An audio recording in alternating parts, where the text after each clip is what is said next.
Olive, those are live pictures coming to us right from the Moi Sports Complex in Kasarani. You can see everybody is seated apart from the situation that is already happening outside the stadium, and right inside we've seen the gates have been broken, people injured as Kenyans are trying to force their way into the stadium. And this stadium was actually filled to capacity by 5:30 a.m. and for now, this we do understand that police had actually had a very difficult time managing and containing the situation on ground. So Kenyans have been allowed to enter the stadium to witness, but they have been cautioned that it is full. Stay home, watch it on your television screen or on your phone or whichever electronic device you're using. We're not alone in studio this morning, and I'm curious to hear what our panelists make of these developments. We are joined by not one, not two, but three professors this morning. Zainab Ismail. Eminent professors. It's an eminent panel. We have Professor XN Iraki. He's a professor of economics, and he tells me a certified dowry negotiator. We're also joined by Professor Collins Odote in studio. He is Associate Dean, Faculty of Law. Remind me, University of Nairobi?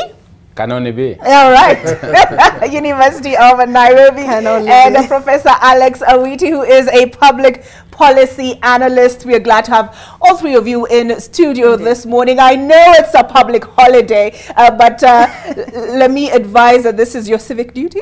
And it is not just part of any your day. civic duty. Not just any day. A historic one, I must say. All right. So I'm curious, gentlemen, what do you make of that stampede that we saw outside the Kasarani Stadium? We saw those scattered shoes. Was it expected that the turnout would be this large? Professor Witi. I guess that is the magnitude of expectation, and that is the expectation and the excitement that obtains around the ascension to power by President-elect William Ruto, who will be shortly, sometime today, the President of the Republic of Kenya. And we were sitting out there and asking why there's so many people in that stampede. And you'd expect, given the demographic structure of the country, that it would be mainly young people. Right. It's not a lot of young people. It's middle-aged people. It's people of all ages. So it's an optimistic time. But I think that spectacle and how ugly it is, and people losing their belongings and find people getting injured, is not a good thing.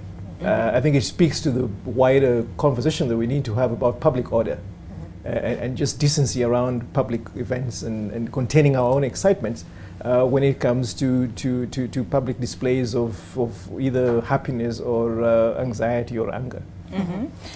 Right, Professor Collins. I mean, I'm seeing a tweet here by some Sir Rawlings on Twitter saying this is not a dumper, it's ecstasy, the love of the new president, a new dawn. We should be allowed in. What do you make of this? I think anybody who expected that the stadium would not be full first was